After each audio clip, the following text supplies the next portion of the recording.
കേരളം എന്തോ അപകടകരമായ സ്ഥലമാണ് എന്ന് കാണിക്കാൻ വേണ്ടിയിട്ടുള്ള ഇത് ആൻറ്റി കേരള ക്യാമ്പയിനാണ്. അത്യധികം ആശങ്കപ്പെടുത്തുന്ന ഒരു കാര്യം അവിടെ സൂചിപ്പിക്കാൻ ആഗ്രഹിക്കുകയാണ്. നിങ്ങളുടെ ശ്രദ്ധയിൽപ്പെട്ടിട്ടുണ്ടോ എന്ന് എനിക്കറിയില്ല, ഞാൻ കണ്ടില്ല വാർത്തകളൊന്നും. പക്ഷേ BJPയുടെ സഹയാത്രികരായിട്ടുള്ള കർണി സേനയുടെ പ്രവർത്തകരെന്ന് പറഞ്ഞ് ഒരു വീഡിയോ ഇപ്പോൾ പബ്ലിക് ഡൊമൈനിൽ ഇറങ്ങിയിട്ടുണ്ട് ദേശീയ തലത്തിൽ. അതിൽ ഓം ബിർളക്കും അതുപോലെ തന്നെ നരേന്ദ്രമോദിക്കും ആദ്യം ജയ് വിളിച്ചുകൊണ്ട് തുടങ്ങിയിട്ടുള്ള വീഡിയോ പറയുന്നത്, ഇങ്ങനെ പ്രധാനമന്ത്രിക്കെതിരെയും സ്പീക്കർക്കെതിരെയും ഒക്കെ വിമർശനം തുടർന്നാൽ രാഹുൽ ഗാന്ധിയെ വീട്ടിലെത്തി വെടിവെച്ച് കൊല്ലുമെന്നാണ് പറഞ്ഞിരിക്കുന്നത്. മാത്രമല്ല ഒപ്പമുള്ള 25 കോൺഗ്രസ് MPമാരെയും കൈകാര്യം ചെയ്യും, വെടിവെക്കും എന്നാണ് കൃത്യമായിട്ട് പറഞ്ഞിരിക്കുന്നത്. രാഹുൽ ഗാന്ധിയെ വീട്ടിൽ ചെന്ന് വെടിവെക്കും എന്നുള്ളതാണ് പറഞ്ഞിരിക്കുന്നത്. അത് പരസ്യമായിട്ട് പറഞ്ഞിട്ട് 24 മണിക്കൂറിലധികം കഴിഞ്ഞിട്ടും ഒരു നടപടിയും ഗവൺമെൻറ് ഭാഗത്തില്ല. FIR ഇല്ല, നടപടിയില്ല, ഒന്നുമില്ല. വിദ്വേഷം പരത്താം, പക്ഷേ ഈ രീതിയിൽ ഇന്ത്യയിലെ പ്രതിപക്ഷ നേതാവ് പാർലമെൻറ്റിൽ പ്രസംഗിച്ചതിൻ്റെ പേരിൽ, അതുമായി ബന്ധപ്പെട്ട് ശബ്ദിച്ചതിൻ്റെ പേരിൽ അയാളെ വെടിവെച്ച് കൊല്ലും എന്ന് പറഞ്ഞാലും നിയമപാലകർ ഒരു നടപടിയും സ്വീകരിക്കില്ല എന്ന് വരുന്നത് ഈ രാജ്യത്തെ കൃത്യമായ അനാർക്കിയിലേക്ക് കൊണ്ടുപോകുന്ന BJP ഇക്കോസിസ്റ്റത്തിൻ്റെ തെളിവാണെന്നാണ് എനിക്ക് പറയാനുള്ളത്.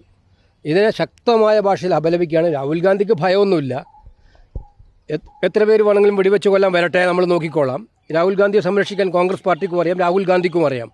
ഭയത്തിനല്ല. പക്ഷേ അന്തരീക്ഷം ഇത്തരമൊരു സമീപനം പ്രതിപക്ഷ നേതാവിനെ വെടിവെച്ച് കൊല്ലുമെന്ന് പറയാൻ വരെ ധൈര്യമുണ്ടായിട്ടും BJP ഇതുവരെ തള്ളി പറഞ്ഞിട്ടില്ല, പോലീസ് ഒരു നടപടിയെടുത്തിട്ടില്ല നിയമപരമായിട്ട്. ഇത് തെളിയിക്കുന്നത് ഈ രാജ്യത്ത് ഇത്തരം വിദ്വേഷ പ്രകടനം നടത്തുന്നവർക്ക് പൂർണ്ണ സംരക്ഷണവും കേന്ദ്ര സർക്കാർ നൽകുന്നു എന്നുള്ളതാണ്. അതിന് ചോദിച്ചു. അതല്ല, ഇപ്പോൾ ഉള്ളൊരു വിസ്മയമുണ്ട് എന്ന് പറഞ്ഞു. ഇപ്പോൾ ഒരു വിസ്മയമായിട്ട് ശശി കെട്ടിയ സ്ഥാനമൊക്കെ രാജിവെച്ച് നിൽക്കുകയാണ്. എന്താണ് കോൺഗ്രസിൻ്റെ ഒരു നിലപാട്? അല്ല, എനിക്കറിയില്ല. അത് അദ്ദേഹം രാജിവെച്ചത് KTDC ചെയർമാൻ സ്ഥാനമല്ല. അദ്ദേഹം പാർട്ടിയിൽ നിന്ന് രാജിവെച്ചതായിട്ട് പറഞ്ഞിട്ടില്ലല്ലോ. അല്ല, ശശി കോൺഗ്രസിലേക്ക് വരുമോ, കോൺഗ്രസുമായിട്ട് സഹകരിക്കുകയോ ചെയ്യുമോ? അല്ല, എനിക്കതിനെക്കുറിച്ചിട്ട് ഒരു വിവരമില്ല. ഇല്ലാത്ത കാര്യം, നമ്മളെ മുന്നിൽ വരാത്ത കാര്യത്തെ സ്വാഗതം ചെയ്യണോ ഇല്ലയോ എന്ന് ഇപ്പോൾ അനുമാനത്തിൻ്റെ അടിസ്ഥാനത്തിൽ പറയേണ്ടതല്ലല്ലോ ഒന്നും. അനുമാനത്തിൻ്റെ അടിസ്ഥാനത്തിൽ ഞാൻ പറയാൻ ഉദ്ദേശിക്കുന്നുമില്ല. അത്തരം കാര്യങ്ങൾ വരുമ്പോഴാണ് പാർട്ടി നിലപാടെടുക്കേണ്ടത്. ആ സമയത്ത് പാർട്ടി നിലപാടെടുക്കാൻ നമ്മുടെ അടുത്ത് വരുമ്പോൾ നമ്മുടെ നിലപാട് നമ്മളെടുക്കും. ഇപ്പം അങ്ങനെ ഒരു നിലപാടെടുക്കേണ്ട സ്ഥിതിവിശേഷം വന്നിട്ടില്ല. ഞാൻ അതിനകത്തൊരു FB പോസ്റ്റ് ഇട്ടിട്ടുണ്ടല്ലോ, നിങ്ങൾ കാണിച്ചില്ലെങ്കിൽ ദേശീയ മാധ്യമങ്ങൾ വലിയ വാർത്തയാണ്. അവർ നന്നായിട്ട് എന്നെ നന്നാക്കാൻ വേണ്ടി ഇട്ട വാർത്തയല്ല കോൺഗ്രസ് പാർട്ടിയെ, പക്ഷേ അത് വലിയ ഹെഡ്ലൈനാണ് ദേശീയ മാധ്യമങ്ങളിൽ. കാരണം നമ്മൾ എൻ്റെ പോയിൻ്റ്, കേരളത്തെ ഇതുപോലെ അപമാനിക്കുന്ന സാഹചര്യം ഉണ്ടായിട്ടില്ല. കേരള സ്റ്റോറി നമ്പർ 1 എടുത്താലും കേരളത്തിൽ നടക്കാത്ത കാര്യങ്ങൾ നടക്കുന്നുള്ളൂ എന്ന് പർവ്വതീകരിച്ച് കേരളത്തെ ഒരു ഹെയ്റ്റ് ക്യാപിറ്റലാക്കി മാറ്റുകയാണ് ചെയ്യുന്നത്. കേരളം ദൈവത്തിൻ്റെ സ്വന്തം നാടാണെന്നാണ് നമ്മൾ അഭിമാനിക്കുന്നത്. എന്തുകൊണ്ടാണ്? പല ഘടകങ്ങളുണ്ട്. പ്രകൃതി സൗന്ദര്യം കൊണ്ട്, അതുപോലെ തന്നെ വിദ്യാഭ്യാസ മേന്മ കൊണ്ട്, ആരോഗ്യ മേന്മ കൊണ്ടൊക്കെയാണ് നമ്മൾ എല്ലാ കാലത്തും പറയാറുള്ളത്. അതിനോടൊപ്പം തന്നെ പരസ്പര സൗഹാർദ്ദത്തിൻ്റെ കാര്യത്തിലും നമ്മുടെ ആളുകൾ വളരെയേറെ മാതൃകാപരമായി പ്രവർത്തിക്കുന്നവരാണ്. പക്ഷേ കേരളം ഇതൊന്നും അല്ല. കേരളം എന്തോ അപകടകരമായ സ്ഥലമാണ് എന്ന് കാണിക്കാൻ വേണ്ടിയിട്ടുള്ള ഇത് ആൻറ്റി കേരള ക്യാമ്പയിനാണ്. ഇത് വിദ്വേഷം പകർത്താനാണ്, സംശയമില്ല.